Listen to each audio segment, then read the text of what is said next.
Thank you. And let me begin by thanking the folks who came down, who work in this area and have experienced life through a system of bringing refugees into Canada. It's very important to understand that immediate experience.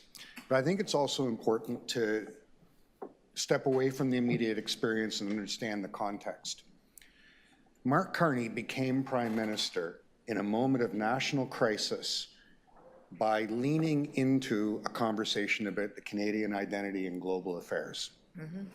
That's how he became Prime Minister, elbows up. It's very interesting that the elbows go up when we're talking about the effects of swift and unpredictable global change on the economy, right? Protecting our industry, protecting jobs. Where is the parallel commitment to protecting people who are arriving in Canada because of the uncertainties in the world? Where is the commitment to the part of the Canadian identity that has always welcomed people? In fact, looking around this room, all of us are descendants of people who were welcomed here.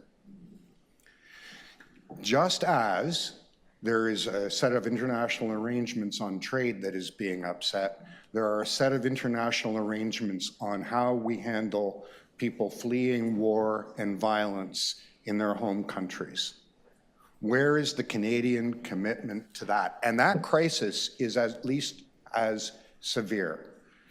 If you look what is happening to the south of us, it's not just economic craziness, it's craziness around refugees.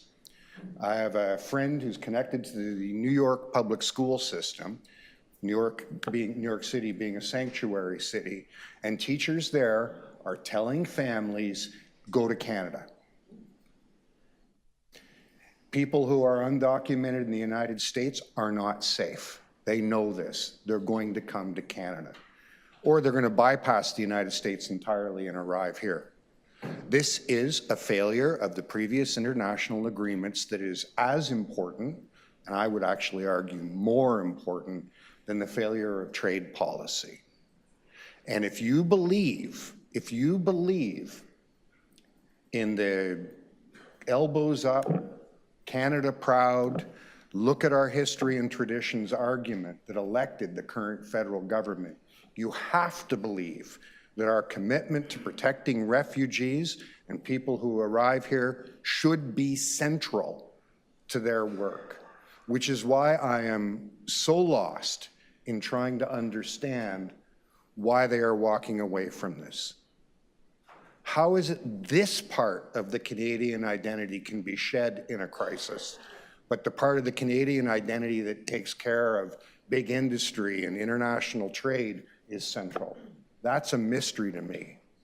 I had a conversation with my member of parliament about all of this, and I was just staggered the extent to which he didn't understand the interrelationships between our investment in our shelter system and literally everything else we do in the city of Toronto. He didn't understand the impact that an overcrowded shelter system has on our libraries, has on the TTC, has on our parks, has on people who are fleeing violence at home or having a mental health crisis and live here. Didn't understand that if this fundamental part of our system fails, everything else we deliver is impacted, both directly and financially. We're not allowed to go and increase our spending mid-year. If we're going to find money to backfill the federal absence, it's going to come out of programs that Torontonians depend on.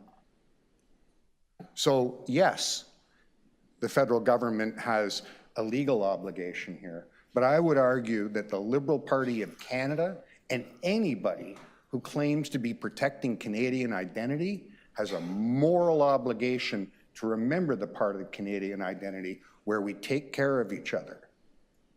One of the things I do frequently is go to citizenship ceremonies. It's amazing. The MP is always there to welcome people and say this is a federal obligation, this business of citizenship ceremonies. Well, it's time they showed up at the front end. So let's keep the pressure on and make them remember what Canada's obligations are, what the obligations of this particular Prime Minister are, and what the obligations of each Canadian are. Thank you.